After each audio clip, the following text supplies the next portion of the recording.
Salut, c'est Mario. Il était une fois un homme bon et simple qui avait travaillé fort toute sa vie. Il n'aimait pas son travail, il ne le trouvait pas gratifiant et satisfaisant, de plus son patron n'était jamais content. Un jour, il en a eu assez.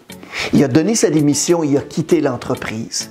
Lorsqu'il arriva à la maison, il dit à sa femme ce qu'il venait de faire.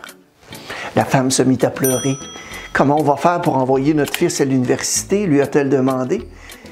Paul, le mari, l'a pris dans ses bras pour la rassurer et lui dit « Écoute, je vais trouver quelque chose. » Donc, après mûre réflexion, il trouva enfin ce qu'il voulait faire toute sa vie.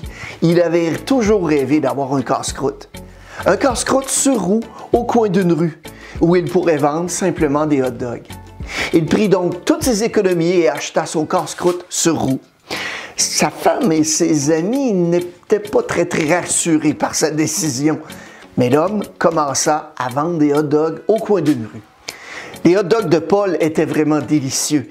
Il ne vendait que la meilleure qualité et demandait évidemment un prix en conséquence.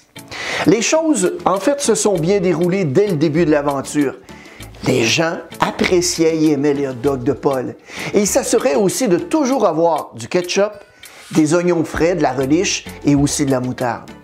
Il accueillait tous ses clients avec un très large sourire, un sourire authentique et un merci avec autant de valeur. Les affaires tournaient rondement et tout fit boule de neige parce que de plus en plus de gens voulaient manger ces hot-dogs. Le pouvoir du bouche-à-oreille fit en sorte qu'il acheta un autre casse-croûte sur roue dont son fils s'occupa de la gérer. Il faisait de bons hot-dogs lui aussi, exactement comme son père lui avait appris. Il savait aussi sourire et dire merci lorsque les clients venaient se régaler de ses hot-dogs. Les deux connurent du succès jusqu'à ce que le fils de l'homme dût entrer à l'université. Il avait amassé assez d'argent pour lui payer des études. Paul laissa donc son fils partir et embaucha un autre garçon pour s'occuper du casse-croûte à sa place. Paul dit à son nouvel employé « Donne un sourire à tous les clients qui viendront te voir et dis-leur merci lorsque tu leur as donné leur hot-dog. » Et encore là, ça a fonctionné. Preuve que lorsque l'on est passionné par ce que l'on fait, on est en mesure de transmettre notre enthousiasme et notre savoir. L'expérience avec son nouvel employé lui donna donc l'idée d'acheter un autre casse-croûte sur roue et d'embaucher un autre employé. Chaque année, notre homme rajoutait des casse-croûtes sur roue en prodiguant toujours les mêmes enseignements. Produits de qualité, nourriture et condiments frais, sourire et merci aux clients. Les employés firent un beau travail. Les pains et les saucisses arrivaient par gros camions. Ils se félicitaient évidemment d'avoir envoyé son fils à l'université. Leur compagnie d'hot-dog embauchait maintenant de plus en plus de gens et s'agrandissait de jour en jour. Paul se dit en lui-même, ce sera formidable lorsque son fils instruit viendrait à ses côtés l'aider à gérer l'entreprise. Le grand jour arriva enfin. Le fils mit les pieds dans l'entreprise à temps complet. Le père était très heureux et sa mère évidemment folle de joie.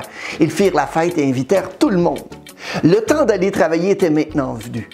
Pourtant, le fils, au grand désarroi de son père, ne voulait plus venir travailler pour l'entreprise. Il avait de plus grandes ambitions que de vendre des hot-dogs. Évidemment, son père fut peiné par sa décision, mais lui demanda quand même « Est-ce que tu peux venir au moins regarder ma comptabilité, me donner quelques conseils? » Son fils répondit par l'affirmative en regardant sa montre. Les affaires roulent bien, dit l'homme. Il ouvrit son ordinateur et fièrement, il montra à son fils ce qu'il avait fait depuis son départ.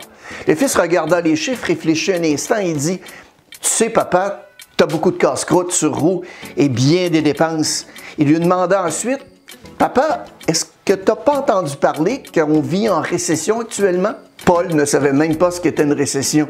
Il demanda à son fils de lui expliquer. Donc, ce dernier lui dit qu'il avait appris à l'université ce qu'était une récession. Et l'homme était certain que tout était correct. Il avait travaillé fort pour envoyer son garçon à l'université.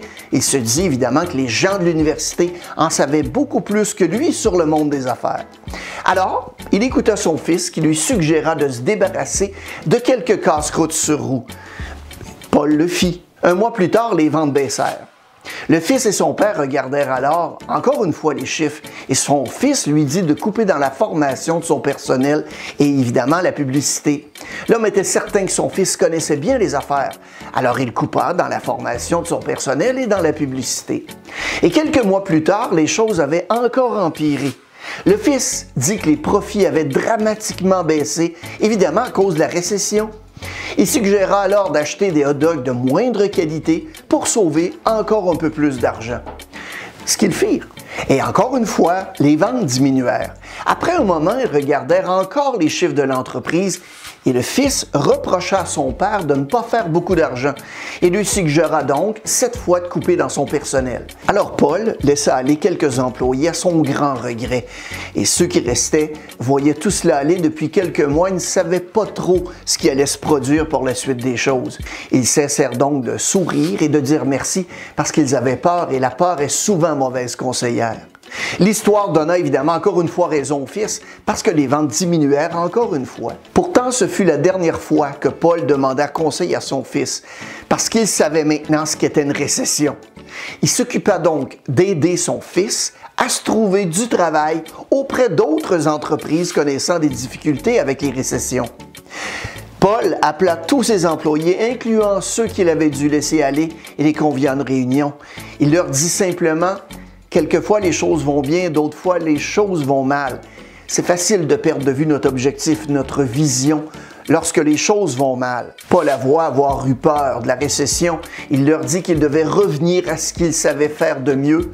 Produits de qualité, nourriture et condiments frais, sourire et merci aux clients. Quelquefois, juste quelquefois, le succès est simple et dépend d'abord et avant tout de ce qui se passe entre nos deux oreilles. Merci beaucoup d'avoir regardé la vidéo et n'hésitez pas à la partager à vos connaissances. Et si vous avez des sujets que vous aimeriez que l'on aborde, écrivez-les simplement dans la section commentaires au bas de l'écran. Abonnez-vous à notre chaîne si ce n'est pas déjà fait. On a évidemment toutes sortes de nouveaux trucs et astuces qui sortent chaque semaine.